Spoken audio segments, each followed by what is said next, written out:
bom dia, boa tarde para todos vocês que acompanham o trabalho da Dimensões de Sucesso, aquela plataforma que tem como missão fazer com que as pessoas atinjam o sucesso, seja o sucesso da maneira como ele for entendido, por quem nos procura e nos pede auxílio. Vale dizer sempre, com ética, com respeito às pessoas, com muito respeito a tudo que são os melhores princípios do negócio, da gestão, do desenvolvimento das pessoas. Mas é a busca que a gente quer fazer com você para o seu sucesso. E hoje nós vamos ter uma conversa aqui muito interessante com a Letícia Pacheco. A Letícia, ela vai, é claro, ela vai falar da vida dela, do trabalho dela, mas eu achei uma pessoa muito interessante para a gente conversar, e nesse papo aqui, que não tem entrevistado nem entrevistador, a gente vai aqui viajar pelo universo da comunicação. E por que isso tem a ver com o fato de eu dizer que a Letícia é interessante? Porque ela estuda como é que alguns aspectos ligados à fonoaudiologia, ao processo auditivo, influenciam ou não no comportamento das pessoas num processo de comunicação. Eu não sei se eu falei alguma coisa certa, alguma coisa errada, mas quem vai esclarecer tudo isso agora é a Letícia. Letícia, muito obrigado por você estar aqui nessa conversa, e agora eu jogo a bola para você. A pessoa que se formou na medicina com foco em fonoaudiologia, que está fazendo um mestrado, já praticamente no fim do mestrado, e com uma pesquisa que envolve a relação entre o processo auditivo e a comunicação. Olha, bola contigo, me explica aí o que é esse seu trabalho. Mário, primeiro, obrigada pelo convite, é um prazer estar aqui. Você falou tudo certo, sim. Poxa vida, que legal! Me formei na Escola Paulista de Medicina, que é a Universidade Federal de São Paulo, em fonoaudiologia, e a minha paixão sempre foi pela voz e pela comunicação. Só que eu descobri nesse caminho de comunicação que não tem como a gente se comunicar bem só falando, a gente tem que aprender a ouvir também. Então, eu fui estudar essas duas ciências, o falar e o ouvir, para que a gente se comunique de uma forma competente. Bom, então me explica esse trabalho agora, a sua dissertação, ela avança, o que você acabou de dizer é um conceito, ou seja, a pessoa que se comunica ao mesmo tempo que ela é emissora de uma ideia, e essa ideia só se materializa quando alguém ouve e consegue entender a ideia, porque tem muita gente que gosta de só falar e não ouve. Quando chega, bate e não incorpora. Mas o normal numa comunicação existe alguém que fala, existe um meio que leva aquilo que foi falado, alguém vai ouvir e vai, a partir daí, poder entender, agir e, eventualmente, é claro, devolver alguma outra, também conversando, uma outra informação. Então, esse processo ele tem ida e volta. E a Letícia está fazendo um estudo com base científica, e isso é que é fundamental. Não é aquela coisa assim do achismo, não. Não é aquela coisa do vamos que vamos. Ela está fazendo um trabalho com base científica, e vocês que me acompanham sabem que eu sempre prezo por entender a base teórica que envolve algum tipo de afirmação ou trabalho, e saber quando é que aquilo é fruto de algo que é muito mais ligado com a prática, no empirismo, ou quando aquilo efetivamente tem fundo científico. E é por isso que eu quero estimular a Letícia a falar com detalhe esse trabalho que ela faz. A base científica, obviamente numa linguagem que a gente possa entender, tá, Letícia? Não entrar com a linguagem médica, mas também explicar e aí chegar nesse ponto que é a relação entre o processo auditivo e o processo de fala. Mário, muito bacana. O que acontece? Essa parte do ouvir e do falar, as pessoas já sabem, né? Que a gente tem que ouvir para poder falar, falar para poder ouvir, e os dois juntos. Mas o que acontece quando você ouve, ou seja, o som entra pelo seu ouvido, você está escutando, você é uma audição normal, você vai lá no fonoaudiólogo, faz uma audiometria e a sua audição está normal. Ele fala, sua audição está normal. Mas você continua com aquela sensação que poderia se comunicar melhor, que às vezes ouve, mas não entende. Às vezes é aquela pessoa que as pessoas dizem, nossa, mas o fulano parece que não entende direito uma piada, ou parece que vive no mundo da lua, parece que ele escuta, mas não entende.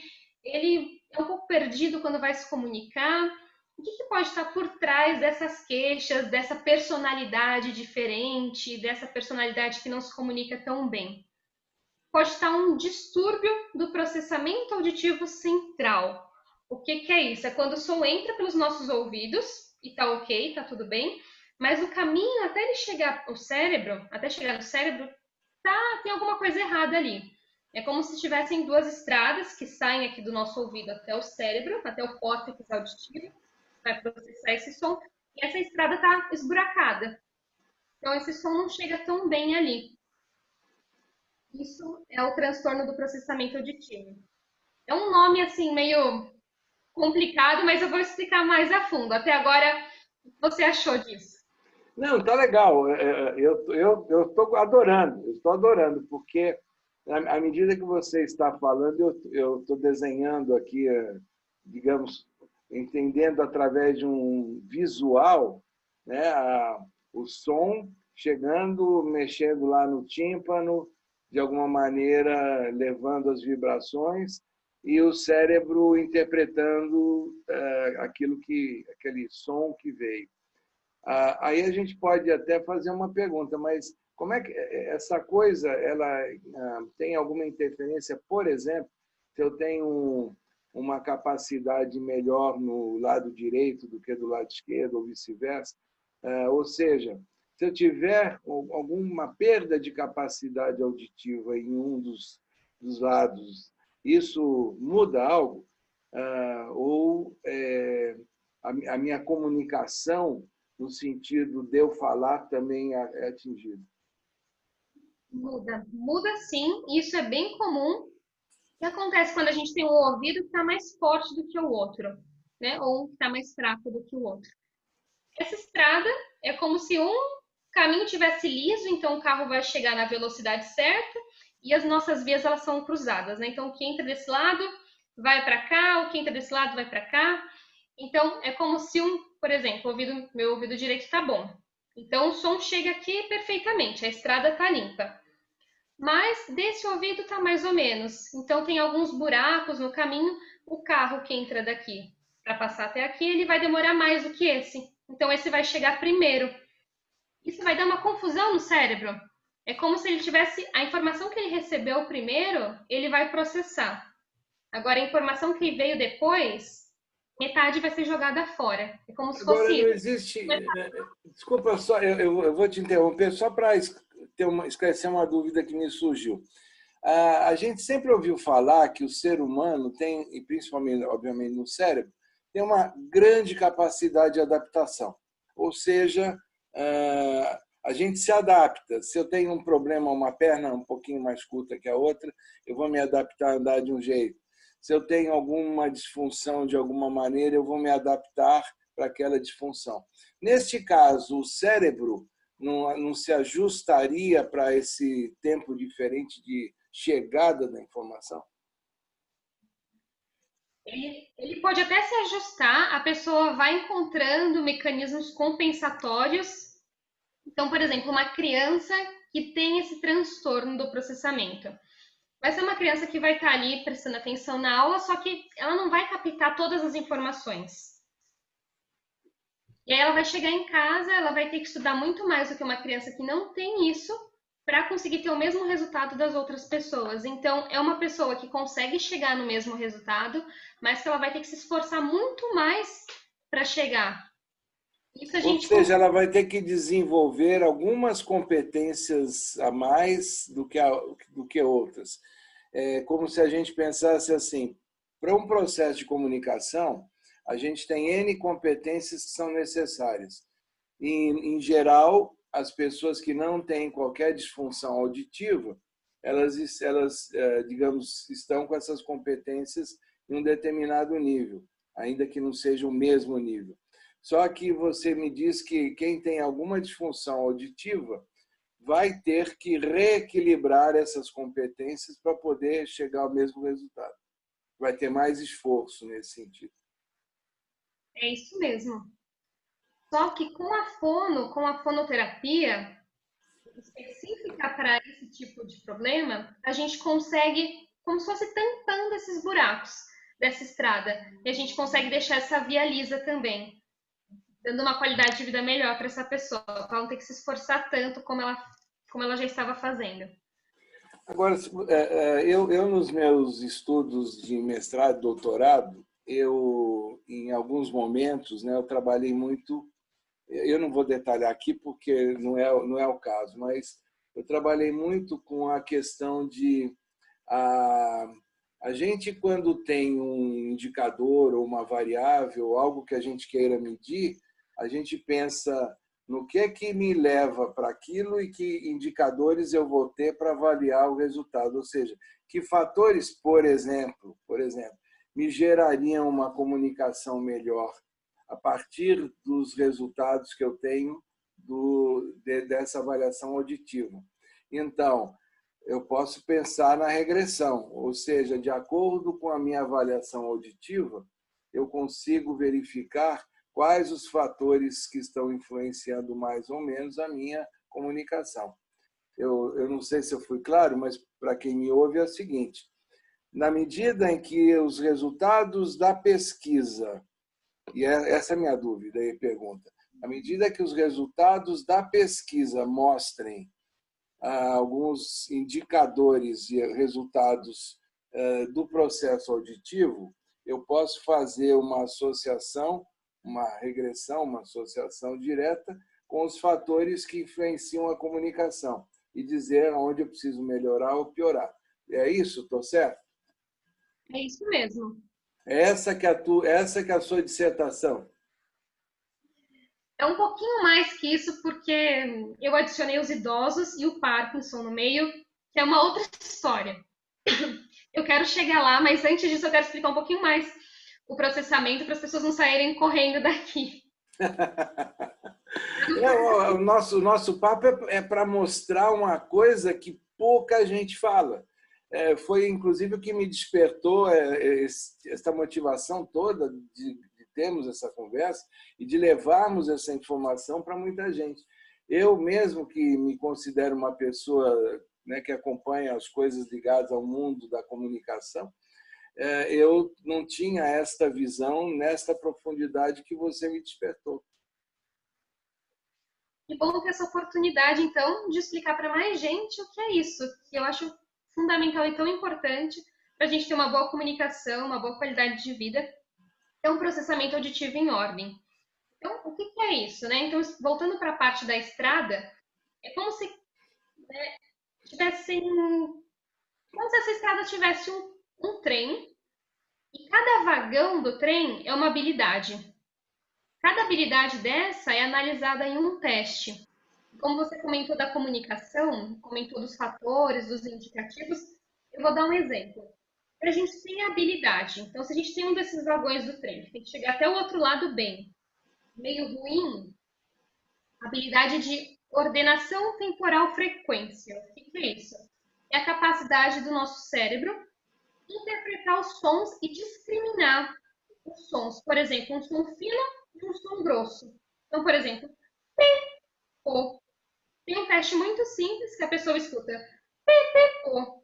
E ela tem que falar fino, fino, grosso. Isso já mostra que o cérebro está funcionando. Olha o que acontece. Quando a gente escuta um som, por exemplo, fino, primeiro, a gente tem que estar com uma boa audição, com a cóclea. A cóclea ela tem que ouvir o som, ele vai tocar ali um sinalzinho dela, que é representado, que seria o som fino.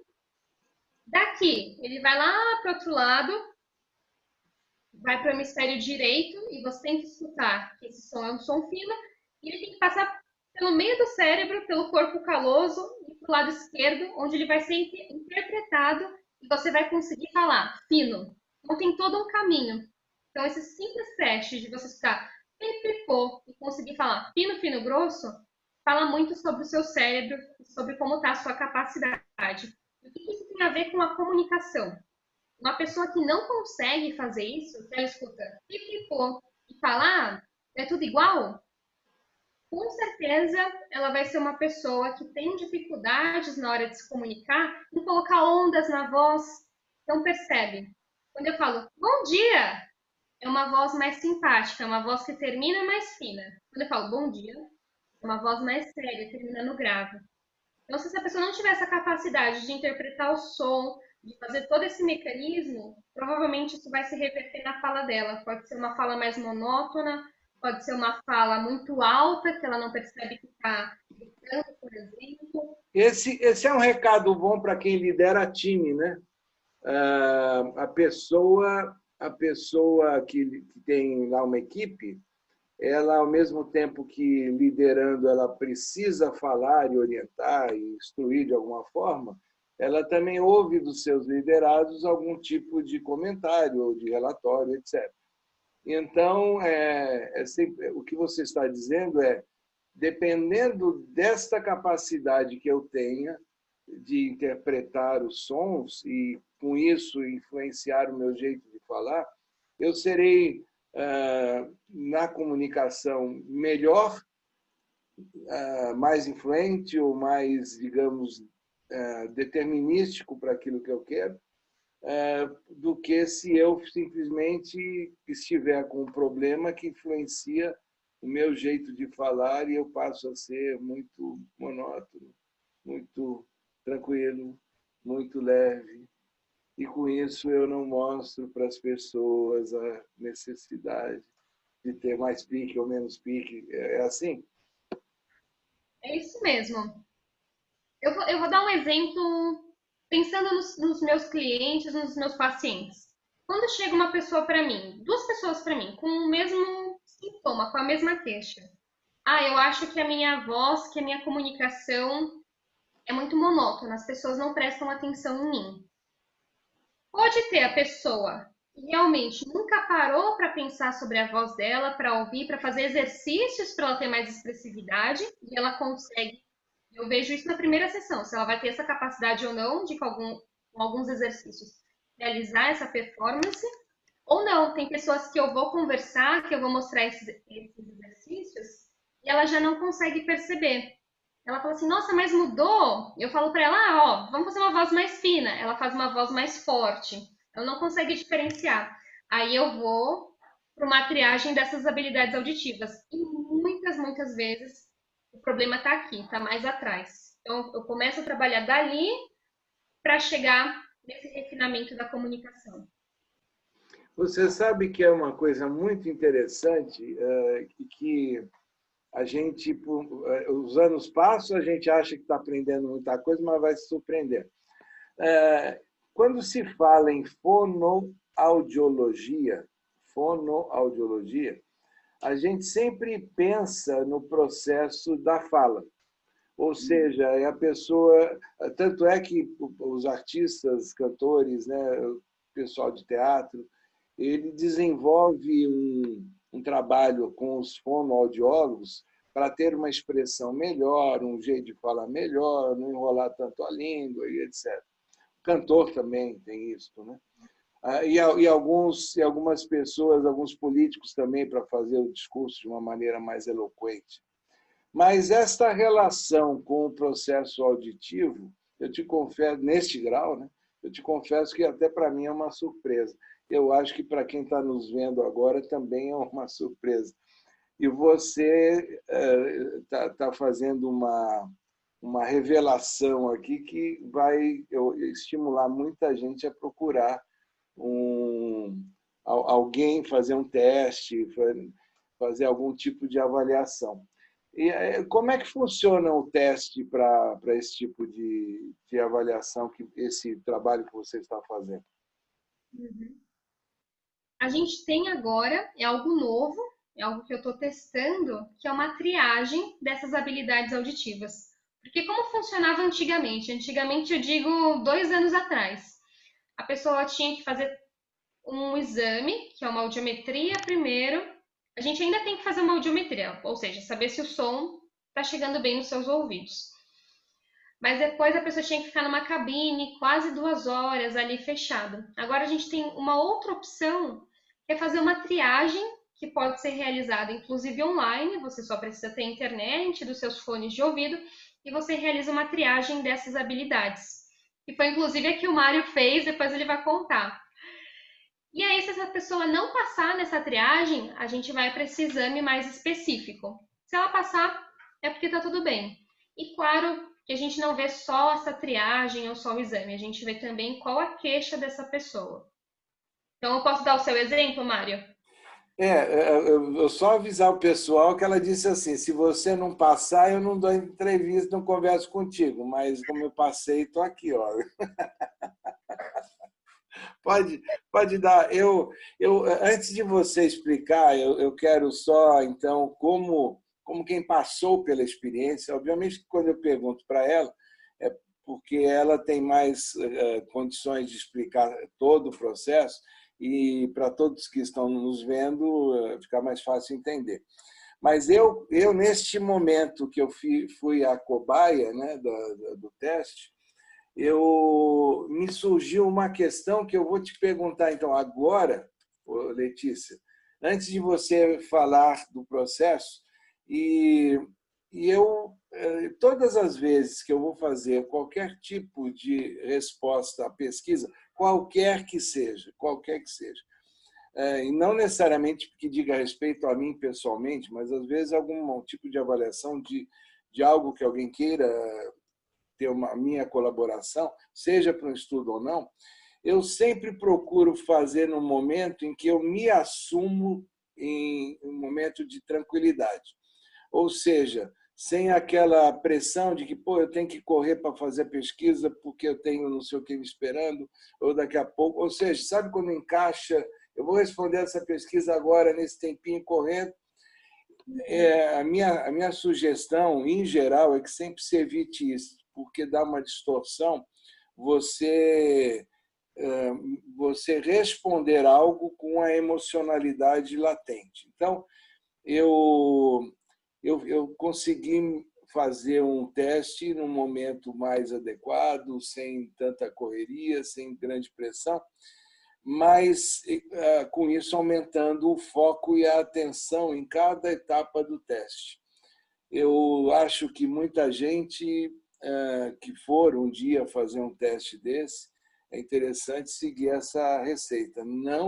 Não fica naquela correria, porque senão vai atrapalhar a pessoa que precisa do teu resultado e você vai acabar tendo um resultado seu distorcido. Eu faço questão de dizer isso para todo mundo que ainda vier a trabalhar com a Letícia, vier fazer o teste, a colaborar com o estudo dela, ou mesmo pacientes, né, que ela venha a ter. Com certeza, uma colocação bem importante, ter esse tempo para fazer com tranquilidade, porque é um teste, tem que estar ali com fone de ouvido, tem que estar ouvindo bem.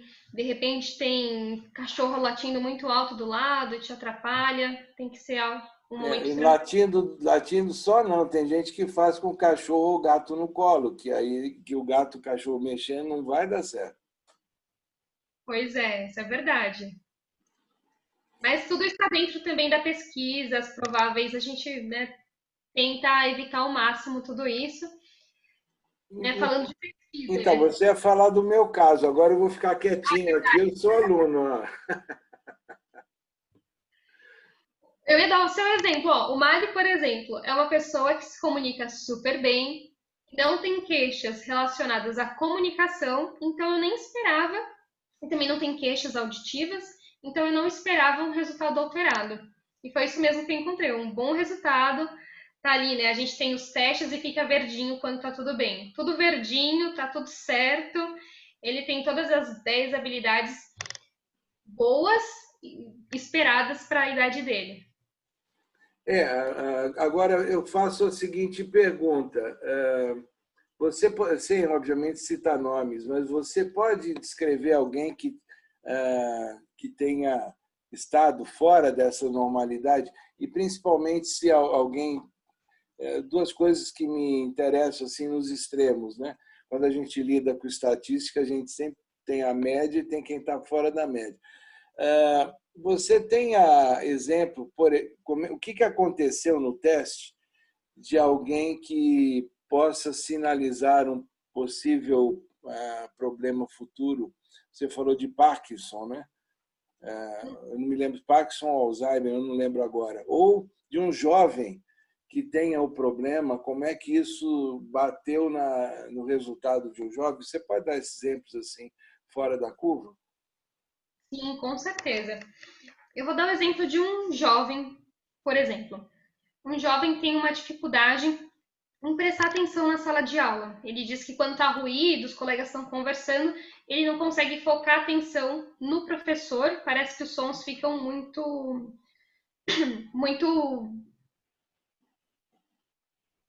Eu não lembro a palavra. Abafado, fica abafado, Uma palavra que eu queria. misturado. É misturado. É como se o som ficasse misturado. Falei, não, então vamos ver, né? Ele fez o teste e uma das habilidades, né, então um dos vagões ali do trem que deu alterado foi o que a gente chama de figura fundo. O que é isso? É a nossa capacidade de, mesmo tendo ruído ao redor, conversas ao redor, focar a nossa atenção. É o que a gente consegue fazer. Por exemplo, a gente está no restaurante, tem um monte de gente conversando, mas você consegue prestar atenção em quem você está ali trocando uma ideia, sem estar ouvindo o restaurante inteiro e sem aquele barulho estar te interferindo. Se você é uma pessoa que tem muita dificuldade em fazer isso, ou agora nos ambientes de coworking, tem dificuldade em prestar atenção no seu trabalho por causa do barulho ao redor, pode ser que essa habilidade auditiva esteja alterada. E, aliás, essa questão do teletrabalho, hoje, a gente, quando fala em trabalho à distância, muita gente remete à ideia do home office. Home office é um tipo de trabalho remoto, mas a gente tem outras formas de trabalho remoto. Eu mesmo já estive em alguns lugares, eu não vou falar marca aqui, mas tem alguns cafés que tem um sistema de internet, muitos jovens chegam lá de manhã, compram aquele copo de café e fica ali aproveitando a internet com o seu computador ou seu celular e vai fazendo ou trabalho ou estudo. Então, existem alguns ambientes em que as pessoas estão, não necessariamente o coworking, mas o coworking é o grande exemplo também que a gente pode dar, e que acabam exigindo o desenvolvimento de algumas competências. E aí esse é um estudo que quem nos acompanha em Dimensões de Sucesso sabe que a gente tem uma forma de avaliar as competências para o trabalho remoto, né? Dividindo em grupos de competências. Agora, uma coisa que a Letícia está nos chamando a atenção é que uma das competências ela está relacionada diretamente ao foco. Ou seja, se eu consigo manter foco naquilo que me interessa e consigo me abstrair do que está em volta ou não. Né? Agora, o que é interessante, Letícia, você falou de um jovem. Possivelmente, este jovem, quando está com a namorada, num ambiente com barulho, ele consegue se concentrar nela e conversar com ela. Agora, quando este jovem está num ambiente onde o foco talvez não seja tão chamativo e atrativo como conversar com a namorada, quando é o professor, ainda mais se for uma matéria que ele não gosta, aí é que, ele não... aí é que a coisa vira confusão mesmo. E a gente tem os outros fatores, né? Que é o interesse, que é a motivação, que é a emoção. A gente aprende muito pela emoção. Né? E tem tudo a ver com isso que eu acabei de, essa metáfora que eu acabei de fazer, né? Agora, você já, para o seu estudo, quantas pessoas você imagina ter para estatisticamente ter um resultado válido? Eu já fiz o cálculo amostral, preciso de 96 pessoas. 96. E você, com elas, vai fazer só a parte digamos, o resultado do teste ou vai fazer algum tipo de entrevista para completar alguma informação dependendo do resultado? A ideia, no próximo estudo, oferecer uma trilha de atividades para essa pessoa poder se treinar, Ah, né? quer dizer, quem colaborar contigo ainda vai ter um apoio, um plano de ação, alguma orientação para a pessoa poder consertar os seus defeitos, é isso? Sim, com certeza. É muito triste você ver ali, nossa, quer dizer que eu sou todo alterado. Ok, tchau. Eu tenho me sinto responsável por oferecer algo. E para quando você deve ter o resultado final desse teu trabalho? Olha, eu tô planejando para novembro. E aí ganha o título de mestre. Aí qualifico, vejo o que a banca vai me falar, o que eu preciso consertar ou não, e aí vou para a defesa no ano que vem, fevereiro, eu imagino. Para quem não acompanha esse processo acadêmico, normalmente a banca, para um mestrado, tem 3 pessoas no mínimo, às vezes pode ter mais. É o orientador e mais 2 pessoas, ou pode ter mais. Agora, a questão é a banca sempre cobra o candidato, né, ao título, porque, afinal de contas, é uma evolução de carreira bastante importante, né? Aí vem o passo seguinte, e você, como é que olha lá na frente o doutorado? Ou seja, a sequência dessa sua vida acadêmica. O que te motivaria em termos de pesquisa, considerando que você conclui essa agora, o que te motivaria em termos de pesquisa futura? Olha, o que me motiva é saber que a gente pode dar uma condição de vida melhor para as pessoas. Que mesmo ela tendo essas dificuldades, e dificuldades que atrapalham na comunicação, que para mim é algo tão importante, a gente ter essa competência comunicativa para a gente ser mais feliz, para a gente ter um melhor trabalho, para a gente ser mais bem-sucedido, é conseguir entregar uma solução para elas.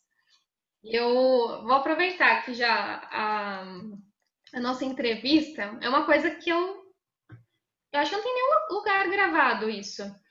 Eu sou uma ex-alterada do processamento auditivo e eu só fui descobrir na faculdade, com 18 anos.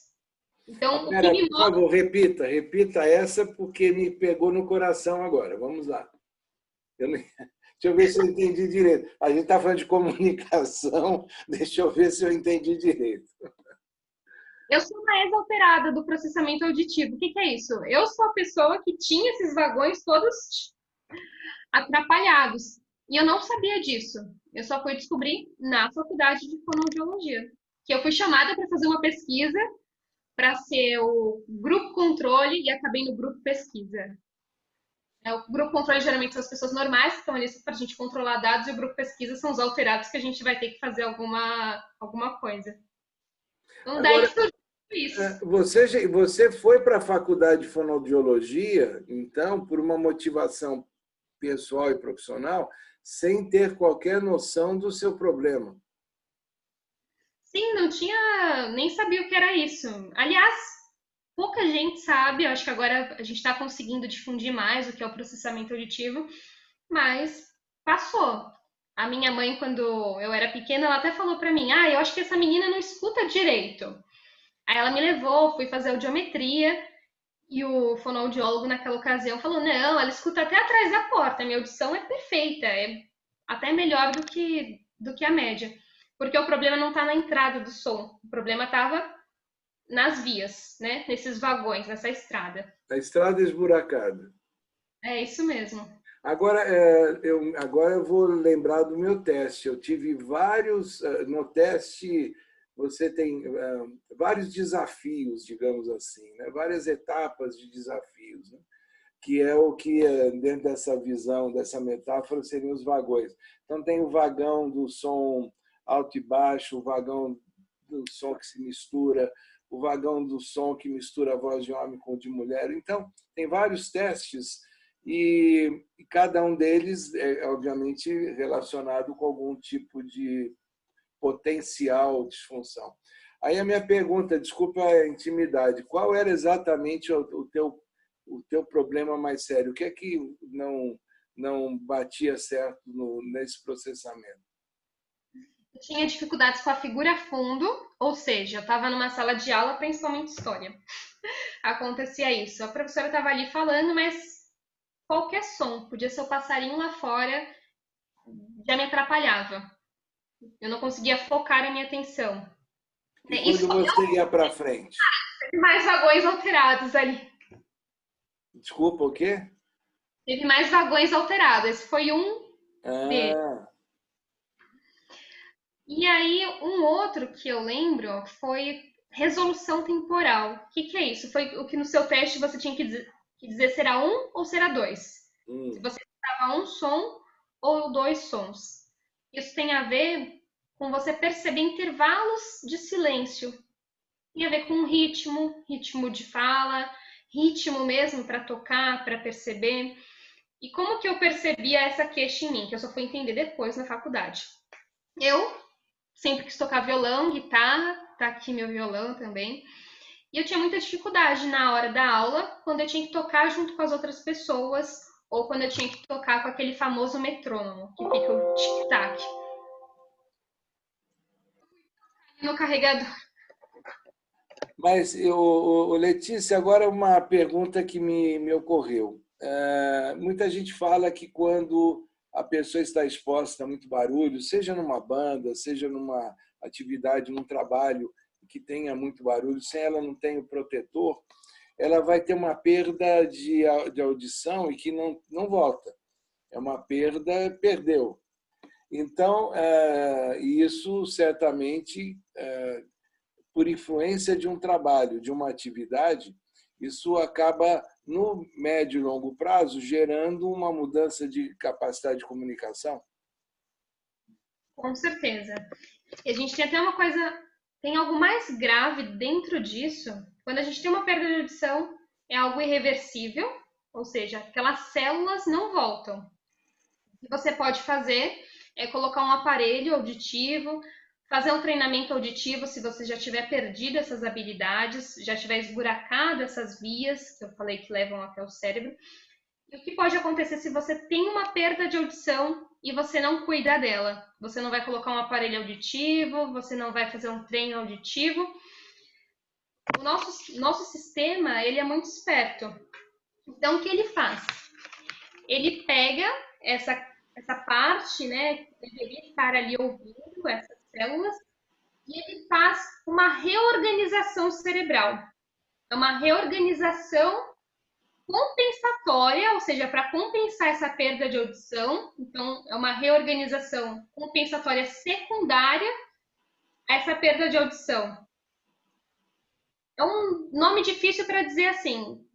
A parte que não está funcionando, ela vai se reorganizar para outra parte. Então, de repente, o lugar que era para funcionar para audição, ele vai começar a pegar algumas partes da visão, por exemplo.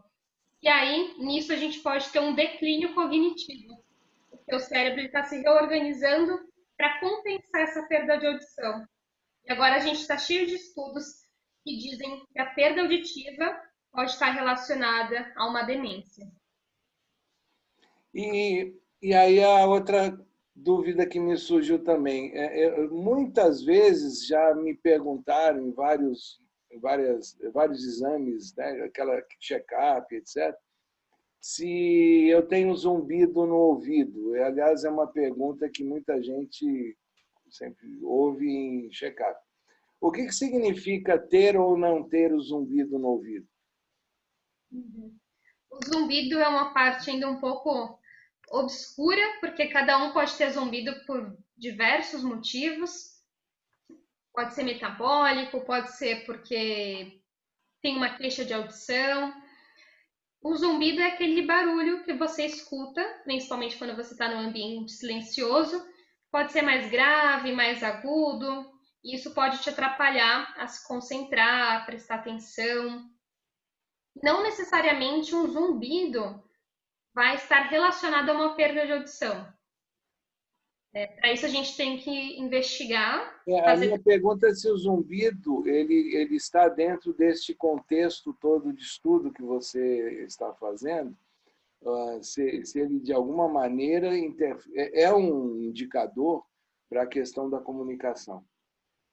Ah, não, o zumbido é algo à parte. Então, ele teria, digamos, mais um problema, seria muito mais digamos, um problema, entre aspas, de saúde do que propriamente um problema ligado à comunicação. É isso. Isso. Seria uma Uma coisa à parte. linguagem bem simples, né? Numa linguagem bem simples. Agora, eu vou trazer para vocês aqui uma outra faceta da Letícia, que vocês estão vendo aqui toda essa competência, o envolvimento dela na atividade médica, né? Mas a Letícia também é palestrante em empresas e fala sobre comunicação. Então, Letícia, agora eu queria que a palestrante Letícia Pacheco me dissesse exatamente qual é o teor da sua palestra, ou seja, qual o problema que a sua palestra aborda. Bom, agora tirando a roupagem mais científica, Tira o jaleco e vamos partir para outra. boa. A minha palestra ela aborda justamente a competência comunicativa. Por exemplo, a gente tem uma empresa e vocês estão tendo muitos ruídos na comunicação. Eu lido desde a parte dos chefes, de quem lidera uma equipe, até os liderados. Então, depende para quem eu estou falando, eu altero um pouco essa palestra, mas ela tem essa função de desenvolver a competência comunicativa de quem está ali me ouvindo. E quando você faz a sua palestra, todo esse acervo, digamos, médico, de fonoaudióloga, ele, de certa maneira, ele influencia no seu tratamento, ou você já vai direto para aquilo que, digamos, é o que os estudiosos e os profissionais de comunicação mais olham, que é a comunicação em si, não esse lado que possa influenciar a comunicação, como você escreveu agora. Minha pergunta é, você usa isso na palestra falando ou você só usa como um acervo de base para você trabalhar? Uhum. Eu não uso falando, então não toco nesses assuntos de processamento, de Não está no audição, seu método. não está no meu método. Mas o que acontece? O meu primeiro passo é você ter uma voz poderosa. Então, para isso, eu já percebo ali quando alguém me faz uma pergunta ou quando alguém vem conversar comigo depois e fala: olha, eu acho que a minha voz não é poderosa porque eu falo baixo demais e eu não percebo, não consigo falar mais alto. Ou quando eu passo uma dinâmica, que eu peço para as pessoas falarem um bom dia, indo mais para a voz fina ou mais para a voz grossa. E a pessoa continua na mesma linha. Com isso, eu já consigo perceber que provavelmente ela tem alguma dessas habilidades alteradas e a gente pode conversar depois. Não é abordado ali na palestra porque é algo mais individual. Mas com certeza, eu ter esse conhecimento me ajuda a estar ali falando com mais propriedade sobre a competência comunicativa. Não é só uma questão de oratória, digamos assim. Então, em toda palestra, espera-se do palestrante, né, que contextualize o seu tema, né, mostre o tipo de problema que existe, que as pessoas muitas vezes até desconhecem ou que possam estar vivendo, e tenta mostrar um caminho para quem está passando por aquele problema. O que eu acabei de chamar de método é um caminho, é um modelo de solução, cada um dá o nome que quiser, mas a pessoa apresenta, aliás, numa gíria bem tranquila, dá as dicas para a pessoa se safar e poder ter um melhor contexto na comunicação. Se você quiser falar do seu método, como é que é esse método? O que você normalmente orienta as pessoas que queiram melhorar esse processo de comunicação entre gestor e quem é subordinado? Uhum. O primeiro passo, eu sempre toco na questão da voz, porque é a minha especialidade, eu sou vocal coach também. Por exemplo, não adianta você querer passar autoridade e você tem aquela voz lá no nariz e super fina. Então, bom dia, pessoal. Por favor, hoje vocês têm que entregar. É difícil você passar a imagem de um líder tendo essa voz. Então, eu toco nessa questão da voz. O segundo passo é você identificar o seu estilo comunicativo. Então, como você se comunica na hora de você passar uma mensagem? Você é mais autoritário, expressivo, analítico ou amável? E com isso eu vou para o terceiro passo. Como que é o estilo do outro com quem você está conversando? É uma pessoa mais analítica? Então saiba que você vai ter que lidar com ela entregando mais dados, mais estatística, mais fatos. Com isso você consegue ter uma comunicação melhor. Próximo passo diz respeito a você ser objetivo. Você vai falar com alguém, tenha claro qual que é seu eixo condutor, qual a mensagem que vai ser transmitida e qual que é a ação que você espera da outra pessoa. Então, Então, basicamente, então, tá? resumindo, a gente falou até agora 4 pontos, né? A voz, o jeito de falar de um, o jeito de falar do outro, e o quarto ponto, qual foi? Você saber o que você quer da sua fala, ser objetivo e saber qual ação que você espera do outro. E o E quinto é colocar esses passos em prática, porque comunicação é preparação também. você você está falando alguma coisa aqui que enquanto você falava, eu associava na relação minha com meus filhos, porque eu tenho 3, né? E eu sempre dei aula de matemática para eles, os problemas da escola. Então, o mais velho, quando tinha problema, matemática, era eu que ajudava. A outra do meio e a mais nova, a mesma coisa. E em épocas diferentes, mas os 3, quando eu estava dando aula de matemática, eu me sentia tranquilo, mas eles cometiam alguns erros e eu falava, não, não, não é assim. Pai, fica calmo. Mas eu estou calmo. Não, pai, você não está calmo, você já começou a falar mais alto. Eu não percebia que eu falava mais alto. Mas eu falava, eu não estou nervoso, eu estou calmo, eu estou querendo ser assim pontual, focal, objetivo. Agora, eu às vezes falava isso rindo, e olhava para o filho ou para a filha, né? E engraçado que eu tenho certeza que eles é que estavam certos, não eu, mas era algo que vinha de mim, esta ênfase que eu dava naquele ponto de onde eles tinham errado. E eu dizia até o seguinte, só como eu falava, olha, se você estivesse construindo uma ponte a um prédio, o prédio caiu.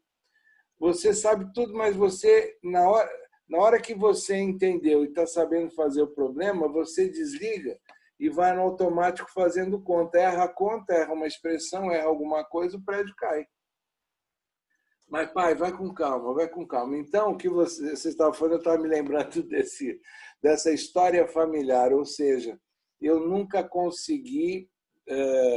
Meus filhos sempre me olharam com uma certa autoridade, mas quando tinha um problema de matemática, vinham me pedir para solucionar. Então, eu acho que com muita gente tem isso com o professor, né? Ou seja, tem uma certa distância, um certo resguardo, porque sente um grau de autoritarismo. Às vezes o outro lado não tem isso. É apenas um jeito de ser, dar ênfase em algum ponto. E eu estou contando esse caso que é meu, né, pessoal, mas eu acho que com muita relação entre líder e liderado isso acontece. Com certeza. E é isso mesmo. Na maioria das vezes, a pessoa nem percebe como ela está se comunicando. Então, às vezes, na hora de você dar esse exemplo da ponte, a criança já vai te enxergar, você é o pai dela. Já existe uma hierarquia, não tem como, vai ser sempre essa hierarquia, pai e filho. Então, ela já espera isso de você. Quando você fala, mesmo que seja às vezes com uma voz mais suave, mas você está dizendo, ó, você tem que fazer aqui, se não esqueci direito como que é o exemplo. Se você não souber, a ponte vai cair. é uma forma de apontar. Se você não souber, ou seja, está dizendo, você não sabe. Aí entra uma outra questão também, que é falar de um modo, como estão trazendo agora, a comunicação não violenta. É claro que eu estou falando, a gente, conforme o tempo vai passando, uma série de coisas a gente vai aprendendo, vai incorporando. É claro que quando a gente está falando com um outro profissional numa empresa, acaba existindo, por mais que a gente não queira, inconscientemente existe uma diferença de quando a gente está conversando com o filho. Ainda bem que eles cresceram e hoje dão risada disso, não restou nenhum problema, nenhuma mágoa. Aliás, hoje isso é motivo de piada, mas realmente, às vezes, a gente acaba, em função de quem é o interlocutor, a gente acaba tendo uma posição um pouco diferente. Bom, Letícia, a palestrante Letícia e a futura doutora Letícia, eu fico na torcida que você consiga conjugar esse avanço da sua competência, do seu aprendizado, das novas pesquisas, que não necessariamente vão ser só ligadas aos títulos que você vai buscar, né, profissionais e acadêmicos, mas também que isso sempre esteja em consonância com a palestrante, que, como você mesmo disse, né, seja como palestrante ou como profissional, seu objetivo é ajudar as pessoas. E eu quero te parabenizar porque você não só está tendo as pessoas te ajudando na sua pesquisa, como também está fazendo uma devolutiva, ou seja, você está de alguma maneira contribuindo para que as pessoas corrijam as suas deficiências e os seus problemas. Você não sei se tem alguma pergunta, algum comentário que você quer fazer, mas a gente está assim quase chegando no final do nosso papo. O que você achou da conversa? Tem alguma coisa que você queira agregar, trazer? Vai querer pegar o violão e tocar hoje sem um metrônomo? Não, hoje em dia não tenho mais essa questão. Eu acho que isso que é o bacana, acho que seria a minha mensagem final, assim, que apesar de tudo isso que eu comentei aqui, às vezes as pessoas pensam, nossa, mas se eu tenho esse problema, essa alteração de processamento auditivo, essa alteração auditiva de quem não escuta direito, como que eu vou me comunicar bem? Como eu vou dar a volta por cima? Eu digo para vocês, tem solução. Assim como a comunicação é uma competência, toda competência a gente pode desenvolver, melhorar e aprimorar, essa questão do processamento auditivo também funciona dessa forma. E eu tô aqui, né, para mostrar isso também. Tá bom, olha só. Esse papo aqui, eu acho que ele ainda vai render outros papos depois, quando ela tiver o resultado final agora, né, final de 2020, a gente vai poder dar continuidade comentando quais as conclusões que ela teve e, obviamente, também, quem sabe a gente já não descobre um pouquinho também as linhas de pesquisa que ela vai fazer no doutorado. Aí, olha, trazendo em primeira mão aqui para vocês. Vocês vão ter aqui o e-mail da Letícia. Você prefere o e-mail ou Instagram? Que a gente deixa aqui para quem quiser te contratar para fazer uma sessão, uma consulta, alguma coisa. Olha, pode ser os dois. Então, todo mundo vai ver agora aqui o Instagram ou o e-mail dela e vocês vão, quem quiser conversar com ela, esclarecer alguma coisa, ela mora em São Paulo. Então, quem for de São Paulo teria a chance de até um atendimento mais próximo, ainda que ela também atende online, tá certo? Fui um bom garoto propaganda? Contratar, Mário. Vamos lá. Hoje em dia tem um personagem da escolinha do professor Raimundo que dizia assim: fazemos qualquer negócio. Letícia, de novo, muito obrigado aí pela sua atenção, pelo carinho da participação e tem aquela expressão famosa: estamos juntos nessa. Que você tenha muito sucesso, muito caminho aberto pela frente, porque a gente sempre tem que valorizar qualquer pessoa que trabalhe em torno das outras pessoas. E, de certa forma, a gente está muito alinhado nisso, trabalhar para que as pessoas cheguem àquele ponto em que elas se sintam bem sucedidas no que elas queriam atingir, né? Seja na saúde, seja no trabalho, seja no cotidiano pessoal ou doméstico. Então, um abraço virtual para você. A gente falou que estaria como num papo de bar, só que aqui hoje o garçom não veio servir nem água, nem cerveja, nem chá, nem nada. Então, nem refrigerante. Então, a gente agora fica por aqui. Qualquer dia a gente faz um papo desse num bar. Tchau, Letícia. Nada, vai ser um prazer. Até mais. Até mais. Tchau, tchau.